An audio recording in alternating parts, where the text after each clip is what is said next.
Hi, എല്ലാവർക്കും എൻ്റെ ചാനലിലേക്ക് സ്വാഗതം. അപ്പോൾ നമ്മൾ ഇന്നിവിടെ ഉണ്ടാക്കുന്നത് നല്ല ഒരു നാടൻ കറിയാണ്. സ്രാവിനെ കൊണ്ട് നല്ല തേങ്ങ അരച്ചിട്ടുള്ള നല്ല അടിപൊളിയായിട്ടുള്ള ഒരു കറിയാണ് ഞാനിപ്പോൾ ഇവിടെ ഉണ്ടാക്കുന്നത്. അതിനുവേണ്ടി ഞാനിപ്പോൾ ഇതിൽ ഒരു 1/2 കിലോ സ്രാവ് എടുത്തിട്ടുണ്ട്. അത് നന്നായിട്ട് കഴുകി നല്ല വൃത്തിയാക്കി അതിൻ്റെ വെള്ളമെല്ലാം പോക്കിയിട്ട് നല്ല അടിപൊളിയാക്കി എടുത്തിട്ടുണ്ട്. ഇനി നമുക്കതിലേക്ക് ഒരു 1/4 ടീസ്പൂൺ മഞ്ഞൾപ്പൊടി ഇടാം. അതിനുശേഷം അതിലേക്ക് 1 ടീസ്പൂൺ മുളക് പൊടിയും ഞാൻ ചേർക്കുന്നുണ്ട്. നല്ല എരിവുള്ള മുളക് പൊടിയാണിത്. ഇനി നമുക്ക് ആവശ്യത്തിന് ഉപ്പ് കൂടി ചേർക്കാം. എന്നിട്ട് എല്ലാം കൂടി നന്നായിട്ട് നമുക്ക് മിക്സ് ചെയ്തിട്ട് ഒരു അരമണിക്കൂർ നേരത്തേക്ക് മാറ്റി വെക്കണം. ഇതിലേക്ക് മസാല നന്നായിട്ട് പിടിക്കാനാണ് നമ്മളിപ്പം മാറ്റി വെക്കുന്നത്. നമുക്ക് ആവശ്യമുണ്ടെങ്കിൽ കുറച്ചുകൂടി വെള്ളം കൂടി ചേർത്തിട്ട് നമുക്ക് ഒരുപാട് ഡ്രൈ ആയി പോകുന്നുണ്ടെങ്കിൽ കുറച്ച് വെള്ളം കൂടി ചേർക്കാം. എന്നിട്ട് നന്നായിട്ട് മാരിനേറ്റ് ചെയ്തിട്ട് നമുക്കിത് ഒരു അരമണിക്കൂർ നേരത്തേക്ക് മാറ്റി വെക്കാം. അപ്പോൾ ആ നേരം കൊണ്ട് നമുക്കിതിൻ്റെ അരപ്പ് തയ്യാറാക്കാം. നല്ല തേങ്ങ നന്നായിട്ട് അരച്ച് നല്ലൊരു അരപ്പാണ് നമ്മളിപ്പോൾ ഇതിനുണ്ടാക്കുന്നത്. അപ്പോൾ തേങ്ങ ഞാനിപ്പോൾ ഒരു അരമുറി തേങ്ങ എടുത്തിട്ടുണ്ട്. ഇനി അതിലേക്ക് ഒരു 1/4 ടീസ്പൂൺ മഞ്ഞൾപ്പൊടിയും 1 ടീസ്പൂൺ മുളക് പൊടിയും ചേർക്കുന്നുണ്ട്. പിന്നെ നമ്മളിതിലേക്ക് ഒരു 1/4 ടീസ്പൂൺ ജീരകമാണ് ചേർക്കുന്നത്. ചെറിയ ജീരകമാണ് ഞാനിപ്പോൾ ഇതിലേക്ക് ചേർത്തിട്ടുള്ളത്. ഇനി ഇതെല്ലാം കൂടി നമുക്ക് നന്നായിട്ട് അരച്ചെടുക്കണം. അതിനുവേണ്ടി നമുക്ക് ആവശ്യത്തിന് വെള്ളം ഒഴിക്കാം. ഇതിലേക്ക് ഞാനൊരു 1/4 കപ്പ് വെള്ളമാണ് ഇപ്പോൾ ഒഴിക്കുന്നത്. പിന്നെ വേണമെങ്കിൽ നോക്കിയിട്ട് നമുക്ക് ആവശ്യത്തിന് വെള്ളം ഒഴിക്കാൻ പറ്റുന്നതാണ്. അപ്പം നമുക്കിത് നന്നായിട്ടൊന്ന് അരച്ചെടുക്കാം. അപ്പോൾ നമ്മളിത് നന്നായിട്ട് നല്ല പേസ്റ്റ് പോലെ അരച്ചെടുത്തിട്ടുണ്ട്. ഞാനിപ്പോൾ ഇതിലേക്ക് ഒരു വലിയ തക്കാളി എടുത്തിട്ടുണ്ട്. അത് ഇതുപോലെ നമുക്കിതിൻ്റെ ഈ ഞെട്ടൊക്കെ മുറിച്ച് കളഞ്ഞിട്ട് സ്ലൈസ് ചെയ്തിട്ട് വെക്കാം. അത് നിങ്ങൾക്ക് പൊടി പൊടിയായിട്ട് അരിഞ്ഞിട്ട് വെക്കാം, അല്ലെങ്കിൽ ഇതുപോലെ തന്നെ അരിഞ്ഞിട്ട് എങ്ങനെ വേണമെങ്കിലും നമുക്ക് തക്കാളി ഇതിലേക്ക് ചേർക്കാം. ഞാനിപ്പോൾ ഇതുപോലെയാണ് തക്കാളി മുറിച്ചെടുക്കുന്നത്.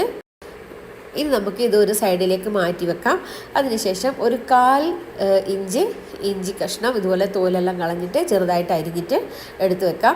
ഇനി നമുക്കിതിലേക്ക് ഒരു 3-4 പച്ചമുളക് കൂടി അരിഞ്ഞിട്ട് എടുത്ത് വെക്കാം. ഞാനിപ്പോൾ ഇതുപോലെ ഇതിൽ സ്ലൈസ് ആക്കിയിട്ടാണ്, ഇതുപോലെ നെളുകെ കീറിയിട്ടാണ് ഞാനിപ്പോൾ എടുക്കുന്നത്. ഇതുപോലെ കീറിയിട്ട് ഒരു 3 പച്ചമുളക് കൂടി ഞാനിപ്പോൾ ഇതിലേക്ക് എടുക്കുന്നുണ്ട്. നിങ്ങൾക്ക് എരിവ് കൂടുതൽ വേണമെങ്കിൽ പച്ചമുളകിൻ്റെ രുചി ആണ് കൂടുതൽ കാണിക്കേണ്ടതെങ്കിൽ ഈ ഒരു 4-5 പച്ചമുളക് എടുക്കുക. ഈ എരിവ് നന്നായിട്ടുള്ള ഒരു മുളകായതുകൊണ്ട് ഞാൻ അത്രയും മാത്രമേ ചേർക്കുന്നുള്ളൂ. ഇനി ഇതെല്ലാം കൂടിയിട്ട് നമ്മൾ നേരത്തെ മാരിനേറ്റ് ചെയ്ത് വെച്ചിട്ടുള്ള ആ ഒരു മീനിലേക്ക് ചേർക്കാം. ഇനി നമുക്കിതിലേക്ക് നമ്മൾ നേരത്തെ അരച്ച് വെച്ചിട്ടുള്ള തേങ്ങയുടെ അരപ്പ് കൂടി ചേർക്കാം. അതും നമുക്ക് ഇതിലേക്ക് ചേർത്തിട്ട് ഈ മിക്സിയുടെ ജാറ് നന്നായിട്ട് കുറച്ച് വെള്ളം ഒഴിച്ചിട്ട് അതിലുള്ള എല്ലാ സംഭവങ്ങളും ഞാൻ ഇതിലേക്ക് ചേർക്കുന്നുണ്ട്. സെപ്പറേറ്റ് ആയിട്ട് വെള്ളമല്ല ചേർക്കുന്നത്. എന്നിട്ട് നമുക്കിതിലേക്ക് ഒരു 1/2 കപ്പ് പുളിവെള്ളം ചേർക്കാം. ഇത് വാളൻപുളി നന്നായിട്ട് കുതിർത്ത് ഒരു നെല്ലിക്കയുടെ വലുപ്പത്തിൽ എടുത്തിട്ട് അത് നന്നായിട്ട് കുതിർത്ത് അതിൻ്റെ ആ ഒരു ജ്യൂസാണ് ഞാനിപ്പോൾ ഇതിലേക്ക് ചേർക്കുന്നത്. വാളൻപുളി കുതിർത്ത് വെക്കുന്ന സമയത്ത് കുറച്ച് ഉപ്പ് കൂടി ചേർത്തിട്ടാണ് കുതിർക്കുന്നത്. അതുകൊണ്ട് തന്നെ ഞാനിപ്പോൾ ഇതിലേക്ക് 1 ടീസ്പൂൺ ഉപ്പ് മാത്രമേ ഇപ്പോൾ ചേർക്കുന്നുള്ളൂ. പിന്നീട് വേണമെങ്കിൽ നമുക്ക് കൂടുതൽ ഉപ്പ് ചേർക്കാം. ഇനിയിപ്പോൾ ഇത് നമുക്ക് ഇങ്ങനെ പകുതി മൂടി വെച്ചിട്ട് നന്നായിട്ടൊന്ന് തിളപ്പിക്കാം.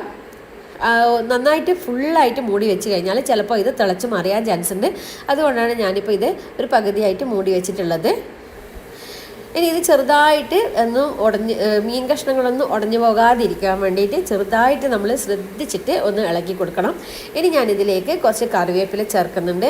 ഒരു പിടി കറിവേപ്പിലയാണ് ഞാനിപ്പോൾ ഇതിൽ ചേർക്കുന്നത്. കറിവേപ്പില നിങ്ങളുടെ കയ്യിൽ കൂടുതലുണ്ടെങ്കിൽ കൂടുതൽ ചേർക്കാം, കാരണം നല്ല ടേസ്റ്റാണ് കറിവേപ്പില കൂടുതൽ ചേർക്കുമ്പോൾ. എന്നിട്ട് വീണ്ടും നമുക്കിത് മൂടി വെച്ചിട്ട് നന്നായിട്ട് തിളപ്പിച്ചെടുക്കാം. ഒരുപാട് ശരിക്കും മൂടി വെച്ച് കംപ്ലീറ്റ് ആയിട്ട് മൂടി വെക്കണ്ട. മൂടി വെച്ചാൽ ചിലപ്പോൾ അത് തിളച്ച് മറിഞ്ഞു പോകും. കറിയുടെ മേലെയുള്ള സത്തുള്ള ഭാഗം എല്ലാം മറിഞ്ഞു പോയി കഴിഞ്ഞാൽ ആ ഒരു കറി ഒരു ടേസ്റ്റും ഉണ്ടാവില്ല. അപ്പോൾ അത് നമ്മൾ പ്രത്യേകം ശ്രദ്ധിക്കണം. ഇപ്പോൾ ഉപ്പ് ടേസ്റ്റ് ചെയ്ത് നോക്കിയപ്പോൾ ഉപ്പ് കുറച്ച് കുറവാണ്. അപ്പോൾ ഇനി നമ്മൾ അതിലേക്ക് ആവശ്യത്തിന് ഉപ്പ് കുറച്ചുകൂടി ചേർക്കുന്നുണ്ട്. ഞാനിപ്പോൾ ഏകദേശം ഒരു 1/2 ടീസ്പൂൺ ഉപ്പ് കൂടി ചേർക്കുന്നുണ്ട്. പിന്നെ മാത്രമല്ല, നമുക്കിപ്പോൾ ഒരു കറി നന്നായിട്ട് വെന്തോ എന്ന് നമ്മൾ അറിയാൻ വേണ്ടിയിട്ട് ആദ്യം തന്നെ നമ്മൾ അതിൻ്റെ അകത്തുള്ള പച്ചമുളകാണ് നമ്മൾ നോക്കേണ്ടത്. പച്ചമുളകാണ് ഈ കൂട്ടത്തിൽ ഏറ്റവും വേവ് കൂടുതലുള്ളത്. പച്ചമുളക് വെന്ത് കിട്ടിക്കഴിഞ്ഞാൽ നമ്മളെ കറി റെഡിയായി എന്നാണ് അർത്ഥം. ഇത് എൻ്റെ അമ്മമ്മ പണ്ട് ഓരോ കാര്യങ്ങൾ പറഞ്ഞു തരുന്ന സമയത്ത് പറഞ്ഞു തന്നൊരു കാര്യമാണ്. അത് നിങ്ങൾ ട്രൈ ചെയ്ത് നോക്കിയാൽ നിങ്ങൾക്ക് മനസ്സിലാവും. അപ്പോൾ ഇത് ഇപ്പോൾ നന്നായിട്ട് വെന്തിട്ടുണ്ട്. നേരത്തെ നന്നായിട്ട് വെന്തിട്ടുണ്ടായിട്ടില്ല. ഞാനതുകൊണ്ട് കുറച്ചും കൂടി സമയം ഇത് വേവിച്ചിട്ടുണ്ടായിരുന്നു. ഇപ്പോൾ കറി നന്നായിട്ട് വെന്തിട്ടുണ്ട്. കറിയെല്ലാം റെഡി ആയിട്ടുണ്ട്. നല്ല അടിപൊളി ടേസ്റ്റി ആയിട്ടുള്ള സ്രാവ് കറി ഇവിടെ നമ്മൾ റെഡിയാക്കിയിട്ടുണ്ട്. അപ്പോൾ നിങ്ങൾ ഈ രീതിയിൽ ഒന്ന് സ്രാവ് കറി വെച്ച് നോക്കണം. നല്ല നാടൻ ടേസ്റ്റുള്ള അടിപൊളിയായിട്ടുള്ള കറിയാണിത്. അപ്പോൾ നിങ്ങൾ എൻ്റെ വീഡിയോ ഇഷ്ടമായാൽ ലൈക്ക് ചെയ്യാനും ഷെയർ ചെയ്യാനും സബ്സ്ക്രൈബ് ചെയ്യാനും നിങ്ങൾ മറക്കല്ലേ. ഇതുപോലുള്ള നല്ല അടിപൊളി റെസിപ്പി ആയിട്ട് ഞാൻ ഇനിയും വരുന്നതായിരിക്കും. അപ്പോൾ എല്ലാവരോടും ഒരുപാട് ഒരുപാട് സ്നേഹം മാത്രം. ബൈ.